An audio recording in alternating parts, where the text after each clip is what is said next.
Welcome to the Pimp My Setup highlights for episode number 250. The first setup of the day was submitted by Seth. Just moved into this house on the 22nd.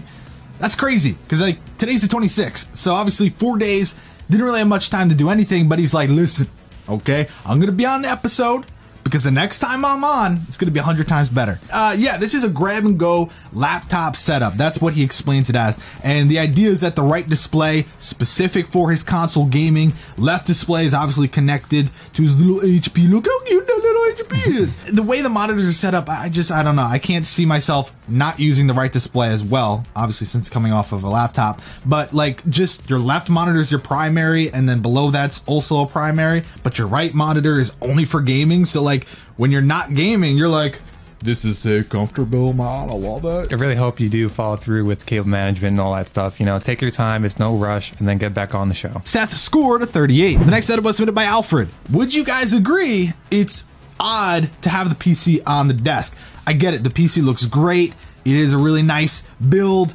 but is it worth taking up almost the whole entire desk? Because look at the right display, it has to hang over. Why don't you just put the PC on that? Yes, it's probably not the safest thing, but at least then you can move the monitors over, sit dead center. Alfred scored a 72. The next setup was submitted by Chaz. He's 15, he was on episode 178. This was his setup when he was on the show. Let's check it out, T. You know, it's okay. I mean, it's very straightforward, kind of cookie cutter, but I like how he handled the cables. I like how he really did, you know, out of sight, out of mind. He did a great job with that. You know, a place to put your iPad. So whether that's a docking station or a nice little stand or something that kind of keeps it on the desk, but it looks nicer and it's not just laying there. Same with the controller. I always say the monitor, given the amount of space you have on that wall, it makes it look so small that it probably is a 27-inch or something like that, but it looks a lot smaller. An ultra wide would look so good there. Chaz scored an 82. The next setup was submitted by Chris. Yeah, I really like what he's going for here because it's a little bit of everything. Now, I will say this. I will preface this by saying a lot of people are going to basically say it's too crowded. There's a little too much going on. I want to get your thoughts real quick, Tom. What do you think?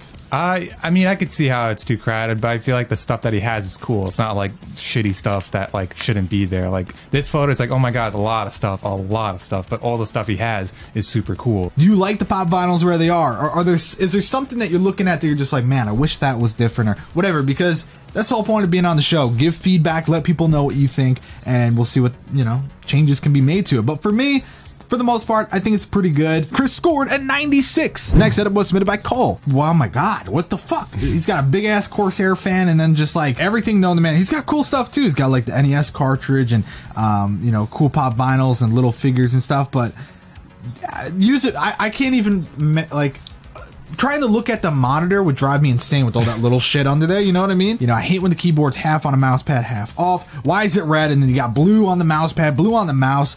You know, green in other spots and red. I don't know what you're doing. Why put a poster behind the monitor when you're not going to be able to see the damn thing? Why do you have a Dr. Pepper thing on the wall? Why do you have a box? Cole scored a 58. The next setup was submitted by Andre. That is so hard to achieve, especially when there's no back paneling on the desk. Major kudos. Yeah, it comes down to where the monitors are.